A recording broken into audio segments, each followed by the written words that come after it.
ዛሬ ደግሞ ማምሻ አካባቢ ያው የስንት ከሰዓታቶች በልዩነት ኤፋና ቡዜ ተገናኝተዋል።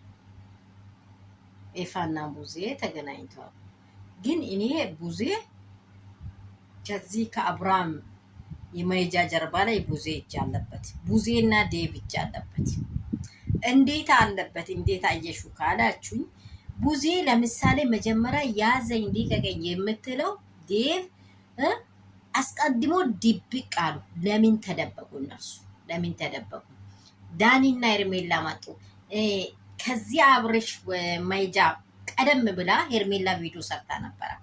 ምን አድርጌያችሁ ነው የአብርሃም ቤተሰብ ለእኔ ለምንድን ነው ዝም ያላችሁ? ለእኔ መልካም ነገርን ያደረግኩትን ነገር ለምንድን ነው ማታወጡት ብላ ዴቪን አቅርባ ነበር።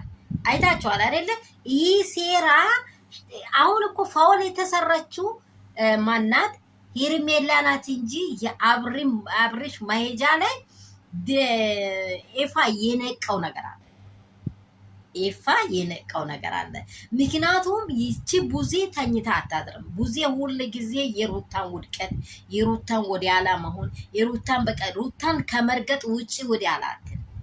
ግን ባለፈው ዲቪን ስትጠይቀው ምናልባት ይሄ የበሉትን ብር ታጠይቃችሁ አትቀርም። መሀል ላይ ኤርሜላ ከመንገድ ሁሉ እየለቃቀመች ከሰው ሁሉ እየወሰደች በእሷ ምክንያት አራ በገር እንኳን ነፍስ ጠፍቷል የሚባል ነገር ወሬያች አይ ቲንክ በእርግጠኛ ባሆኑ ወሬዎች እየደረሱ ነው። በእርሷ ምክንያት ነፍስ የጠፋ ምክንያቱም አሰሪዋ 24 ሰዓት ስልክ ላይ ነው የምትውለው። ምን እንደሆነ አላውቅም። እንደዚህ ስሟን ሁላ እየጠራች የምታወራው ሴት ህይወቷ እንደጠፋ ተወርቷል። ምክንያቱም ሄርሜላ የብዙዎች አጥፊ ናት፣ የብዙዎች በር ዘጌ ናት። ብቻ ሄርሜላ አይምሯ ላይ ምን እንደተቀመጠ አናውቅም። አብርሃምን ጸጉሩንም ሁሉ ነገሩንም በእሷ ጭንቅላት ላይ ሳያስሯት አይቀርም። ታስራለች በዛ መንፈስ። እሷን ብቻ እግዚአብሔር ይፍታት እንጂ ደግሞ እኔ ወደ ቡዜ ነው ግን ምን እንዳለች እኔ የሰው ህይወት እንዲቀጥፍ የሰው ህይወት እንዲቸገር ስለማልፈልግ ነው የወሰድኩት እያለ ነው። ለምን አንዱን መርጦ ህይወቱን መርጦ መቆም አለበት፣ ወይንም ካለበለዚያ ከሁሉም ወጥቶ ለየት ያለ ነገር ማወቅ አለበት። እዚህ ጋር ህይወት እየተጎዳ የሚወጣበት ምክንያት የለም። ኤፍሬም እውነት ጌታ እግዚአብሔር ዘመንህን ይባርክ። እኔ እንጃ ምን አይነት ልጅ እንደሆነ እንዲህ ያህል ተጋብቶ ግን እውነቱ መንገድ ላይ እንዳይቀር ነው የምጸልየው። በእውነት ነው የምላችሁ። እግዚአብሔር መንገድ ላይ ደግሞ አያስቀራም። የእውነቶችን እንባ ቆይቶም ቢሆን ያወጣል። አብርሽ ከሁለቱም ይወጣና በዚህ በቡዜና በዴብ በሄርሜላ በዳኒ ምክንያት ገደል ይገባል። ይህ ቅርብ ቀን ታዩታላችሁ። ወይ በህይወት መኖር ወይ በመሞት። የአብርሽ ህይወት በጣም በማይመች ሁኔታ ውስጥ እየገባ ነው ያለው። እሷ የልጁን መዳን የምትፈልግ ቢትሆን ኖሮ የወለደ ልጁን ምክንያት እያደረገች ነው ወንድሜን የምታጠፋው የምታበላሸው ህይወቱን እንደዚህ ሰላሙን የምታነሰው እያለች በቃ እስከ መጨረሻ ሩታን እየወቀሰች ነው። እኔ እንጃ ምን አይነት ሴት እንደሆነች ብቻ እግዚአብሔር ይፈውሳል።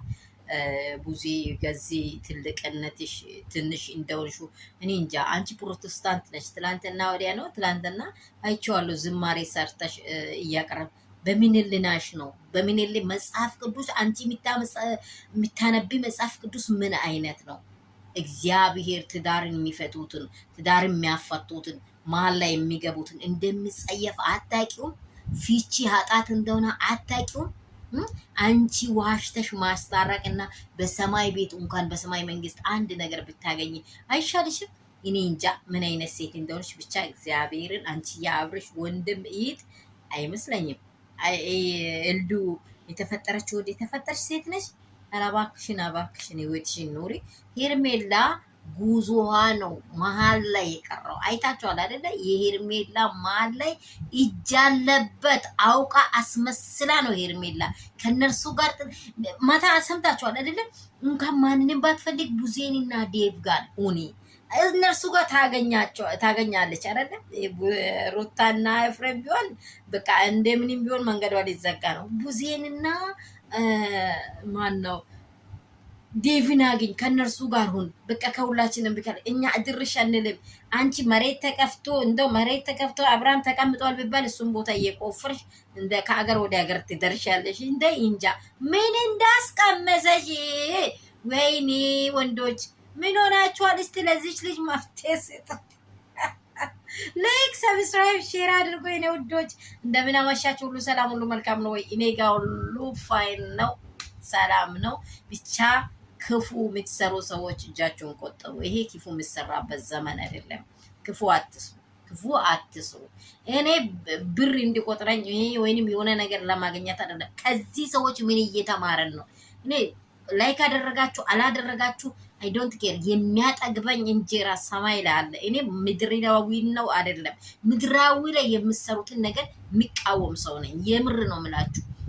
ላይክ አድርጉ፣ ሼር አድርጉ። ይሄ አጸያፊ ነገር በምድር ላይ አይስፋፋ ነው እያልኩ ያለው።